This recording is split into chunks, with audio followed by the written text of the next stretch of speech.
sa batagtik kang walay laing hunaon-naon. Ug nabadyoy padung nga ning ako ang kinabuhi. Hinaot ug malambuan sa kalisod nga kanunay kong kapadayon. Sige abante rag tikang sa matag madagma ka walay laing mo barog ug nimo kundi ikaw ra. Abilidad nimo tutuki ang wa mo bilib ang ayra ng ikatawa. Ug salamat sa mga suporta nga nadawat. Kanunay kong gapalayo sa mga sayop abante ra pa ibabaw. Sige laos ra og tikang sa akong kamaayo permi kay ginaubos ug ilarang gitama kanya. Kanunay nga mapildi kong ang pasensya nimo ubos pero ako rang gikatawa og nagpalayo sa mga hangalog. Salamat sa amigo nga nagimsarang nagpabilin. Hinaot mo magpadayon gustong kabuton mga pangandoy sige padayon. Kalisod pa man karon gapadayon gihapon sabayan ra permi uga ampo ra matag gabi.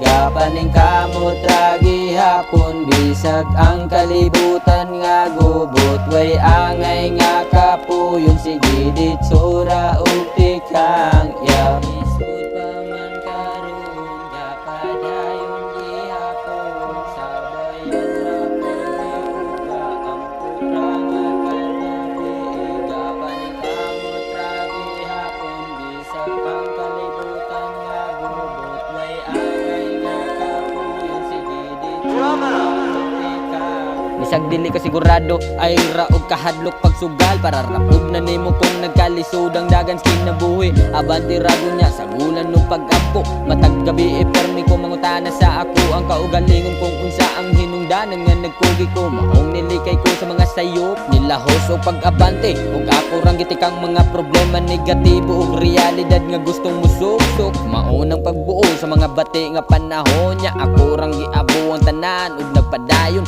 bisagang kalibutan gubot walay padungan ug walay kaagi nga bati. Ang mga pamati nga di malimtan dagag masugatan mga taong hangal puro ra ginarbo. Maong ikyas na lang kadaan ug magpalayo sa mga ma-pride nga tao. Kalisod pa man karon gapadayon gihapon sabayan ra permi uga ampo ra matag gabi. Gapaning kamot ra gihapon bisag ang kalibutan nga gubot way angay nga kapuyon. Sige ditso ra ug tikang Kalisod pa man karon gapadayon gihapon sabayan ra permi uga ampo ra matag gabi. Gapaning kamot ra gihapon bisag ang kalibutan nga gubot way angay nga kapuyon. Sige ditso ra ug tikang sa matag madagma ka walay laing mo barog nimo kundi ikaw ra. Bisan pa man nagkalisod ang ang kinabuhi maong tutuki ang abilidad ay ra og biyaa ang imo ang sinugdanan. Mauna ang pagsugod maong magpakaligod sa matag tikang ug di maayo ang panganod. Lahos lang sa padungan sa imuhang sinuganan ayaw ug kabala ka sa mga pakulba sa uban.